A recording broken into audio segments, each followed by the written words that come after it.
Azul Elad Eg Mohamed, qui est représentant du MNLA auprès du Burkina Faso, à Ouagadougou. Tu es à Paris depuis quelques jours.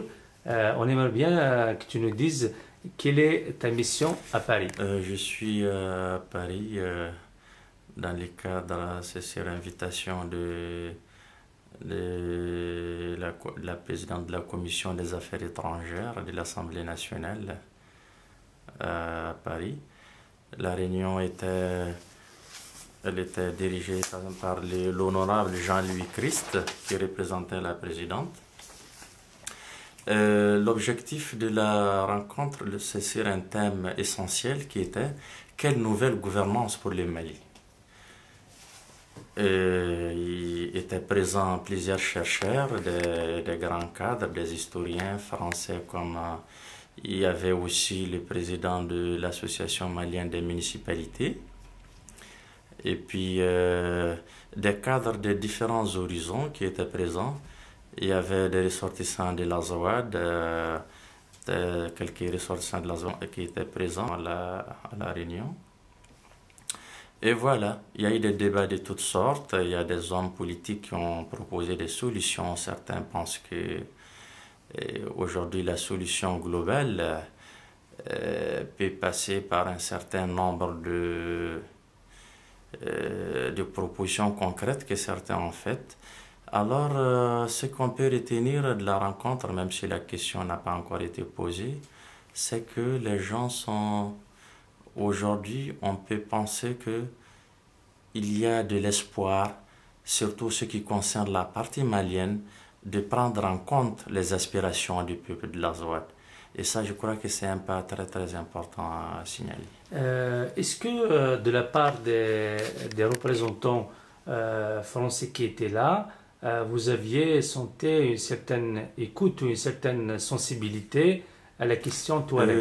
Les représentants français, les représentants politiques français qui étaient là ne voyaient pas, ils ont surtout parlé, ce qui les préoccupe surtout, c'est la réussite de l'opération Serval qu'ils ont menée. Et puis leur souci principal, c'était la souveraineté du Mali. Voilà les missions essentielles qui préoccupaient les responsables politiques. Mais j'avoue que beaucoup de responsables, des leaders d'opinion qui étaient là, des grandes personnalités, ont été très sensibles à la question Touareg. Elle n'a pas été occultée. Les gens en ont parlé dans tous les sens. On a fait cas de beaucoup de souffrances du peuple Touareg. Et qu'il est aussi important de signaler que les uns et les autres ont compris que le MNLA est un véritable porteur de la cause Touareg. Et ça c'était déjà bien par rapport au passé où les gens ne veulent même pas parler du MNLA. Certains diabolisaient le MNLA. Et les choses ont beaucoup évolué. Je crois que c'est déjà très positif. Donc, tu as parlé de la préoccupation française qui est surtout l'intégrité territoriale du Mali. Mais est-ce que justement cette question de l'intégrité territoriale avait dominé les débats de cette Bien rencontre? sûr, mais quand même, il ne faut pas occulter le fait que les Français sont aussi préoccupés par la recherche d'une solution politique profonde à la question du Mali en entier, parce que dans leur vision, le Mali ne souffre pas seulement que du problème Touareg ou du problème de l'Azawad. Il y a aussi des problèmes au sud qui n'ont pas été occultés. J'avoue franchement que les débats sont allés dans tous les sens. Les gens, si je peux me les permettre, se sont déversés parce qu'il y avait la société civile aussi qui a beaucoup parlé. Les gens ont parlé avec le cœur et avec la raison. Ça a été donc les débats sont allés dans tous les sens. Quand vous parlez de société civile, la société civile de l'Azawad ou la société civile du Mali?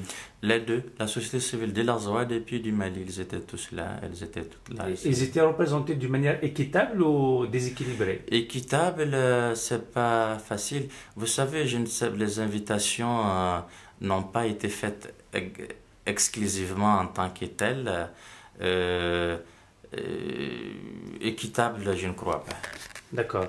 Donc on peut supposer qu'il y avait plus de représentants de la société civile malienne que azawadienne. Bien sûr, surtout qu'il y avait beaucoup de Maliens, il y avait beaucoup de Maliens français il y avait beaucoup de Français d'origine malienne qui étaient là, donc ce n'était pas compliqué qu'ils soient là.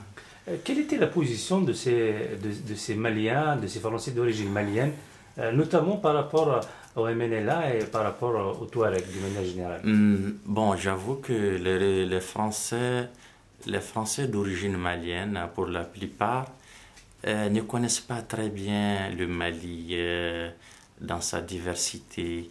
Certains ont juste enregistré certains discours, on défend le Mali qui a été envahi par des étrangers, etc. Il y avait des discours de ce genre. Mais entre-temps, certains me l'ont confirmé dans les couloirs pour dire que vraiment on vient de comprendre beaucoup de choses et que les échanges nous ont permis de comprendre beaucoup de choses. Est-ce qu'on peut dire que lors de cette rencontre, le MNLA, notamment à travers votre présence, a pu faire passer un message ou a pu faire évoluer les positions le concernant? Bon, j'ai fait ce que je pouvais. Moi, mon premier souci, c'était d'éclairer les gens d'une manière générale, c'est ce que je sais, partager un peu les différentes visions, parce que moi, je ne suis pas pour le fait qu'il faut diaboliser les questions. Quand on occulte les questions, comme on le dit, comme le disent certains, un problème mal posé n'a pas de solution. Alors, j'ai contribué à ma façon de poser le problème, de n'occulter aucun sujet. Et ce n'est que dans la salle que j'ai révélé que j'étais le représentant du MNLA. Ce n'est que dans la salle. Sinon, j'étais invité à un autre titre. Donc, c'était une manière, en réalité, de donner le maximum de moi-même pour que les gens soient éclairés. Et puis voilà, pour qu'on aille sur une basse scène, pour que désormais, que ce soit à l'intérieur du Mali comme dans le monde entier, et les gens comprennent les questions sans tabou. Donc voilà. On peut dire que cette rencontre est plutôt positive. Donc, à mon avis, la rencontre a été d'une très très grande utilité et franchement, on s'en réjouit beaucoup. Et j'ai oublié de signaler, excusez-moi, une grande personnalité qui était M. Pierre Bouyouya, le président Pierre Bouyouya, qui est le représentant de l'Union africaine à cette rencontre. Alors, qui est en train de jouer en ce moment un rôle très remarquable dans la réconciliation, dans la gestion du conflit qui oppose la Zouad au Mali. Et il a conclu avec une conclusion suscitant un grand espoir entre les différentes parties. Tanmert, alors maintenant sur tout un autre sujet, tu es d'accord bien sûr, concernant la situation dans l'Azawad. Est-ce qu'on peut avoir une idée vraiment très, très succincte voilà, sur la situation dans l'Azawad actuellement, notamment de tout ce qui se passe autour de Kidal? Bon, Kidal, j'avoue que Kidal, ce qui dérange aujourd'hui à Kidal, surtout la communauté internationale et le Mali surtout, c'est que l'objectif principal, comme je venais de le dire, de la France, qui était la souveraineté du Mali, n'est pas entier, parce que Kidal n'est pas encore occupé par le Mali, mais des voix s'élèvent pour faire comprendre qu'on n'est pas obligé d'avoir l'armée malienne présente à Kidal pour qu'on parle de souveraineté. D'accord? Alors, à Kidal déjà, avec les retours de l'administration malienne, etc., on en a parlé, le président Hollande l'a dit. Moi, je crois que cette question de Kidal trouvera dans les jours prochains une solution politique. Tout simplement, une solution politique. Donc la région, quand on dit Kidal, bien sûr, c'est toute la région, c'est pas seulement la ville de Kidal. Hein.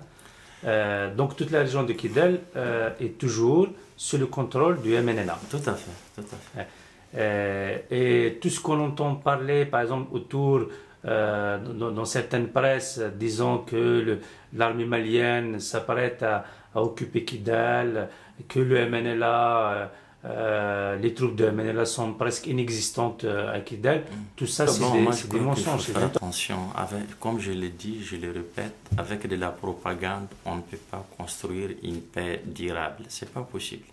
C'est lui qui dit que le MNLA n'est pas présent à Kidal. Au contraire, depuis que le MNLA a senti la volonté du Mali à aller vers Kidal, ses positions ont été renforcées. Et sa capacité a beaucoup évolué parce qu'il y a eu des combattants qui sont venus d'ailleurs, qui sont venus s'ajouter. Et les gens vraiment se sont relevés. Et bon, maintenant, Voilà, les MNLA est entier. Même, c'est pas à Kidal Selema que les MNLA est présent. Les MNLA, ils couvrent plus de la moitié du territoire de l'Azouad. Voilà. Que dire des exactions de l'armée malienne et ses milices depuis l'intervention française? Bon, les exactions, on a cette réunion à l'Assemblée, on a pris trop de temps à dénoncer les exactions parce qu'on pensait que tant que le Mali ne reconnaît pas ces exactions, c'est dire que vraiment il n'a pas la volonté de faire un effort, il n'a pas la volonté d'aller vers la paix, vers une réconciliation, vers un règlement. Comment se fait-il que des populations que vous réclamez, dont vous réclamez l'appartenance, etc., comment se fait-il que vous n'avez pas le courage de reconnaître qu'elles sont en train d'être massacrées? Alors, franchement, j'avoue que les uns et les autres ont compris que, bon, il y a tellement de contraintes liées à tout ça. Il y a certains qui n'ont même pas le courage de les dénoncer. Peut-être qu'ils craignent d'avoir un coup de marteau sur la tête. On ne sait pas. Bref, les exactions, à ma connaissance, la semaine dernière, il y a eu des arrestations, notamment à Intahaqa. Intahaqa, c'est à 45 km de Gao, c'est les informations que j'ai eues.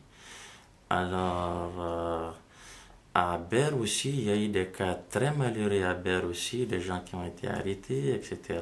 C'est quand on a fini la rencontre en fin de journée que j'ai appris un incident aussi malheureux, c'est celui de l'arrestation des représentants de la Croix-Rouge de Tombouctou, M. Mohamed Ould Ali, et qui a été arrêté la même journée. Alors, vraiment, tout ça, c'est des actes que nous ne comprenons pas. Mohamed Ould Ali, pour un petit rappel, c'est ce monsieur dont le père a été aussi arrêté par l'armée malienne à Tombouctou et puis exécuté. Et c'est après que j'ai lu un truc sur Internet, un article où on parle, où on disait qu'il a déposé une plainte d'abord pour qu'on éclaircisse les conditions dans lesquelles son père a été massacré. Et voilà, je ne sais pas si c'est pour les faire taire ou bien c'est dans tous les cas, c'est encore de toute façon, c'est des choses qui doivent s'arrêter. C'est très malheureux tout simplement. Très malheureux. Son père a été assassiné à quelle date? Je ne me rappelle pas très bien de la date, mais c'est fait juste quand l'armée malienne est arrivée à Tombouctou, les premiers jours pratiquement. Donc au début de l'intervention française. Oui, au début de l'intervention française, oui, bien sûr. De toute façon, il y a eu des massacres là-bas qui ont été largement médiatisés parce que les images sont même passées sur certaines chaînes internationales. Effectivement. Donc voilà. Ok. D'accord, Tanoumet Tamkarat pour toutes ces informations. Et puis bon retour donc, à Ouagadougou, c'est ça? Merci beaucoup. Voilà, je vous remercie bien des choses à tout Tamazawa et du courage. Merci pour tout ce que vous faites. De toute façon, vous le faites pour la paix dans le monde, tout simplement. Et tout le monde doit avoir besoin de la paix dans le monde. Voilà, on est fait pour la paix dans le monde, mais surtout pour la libération de territoires amazigh, de tout le pays berbère. De tous les pays berbères, merci bien. Surtout pour ça. Merci.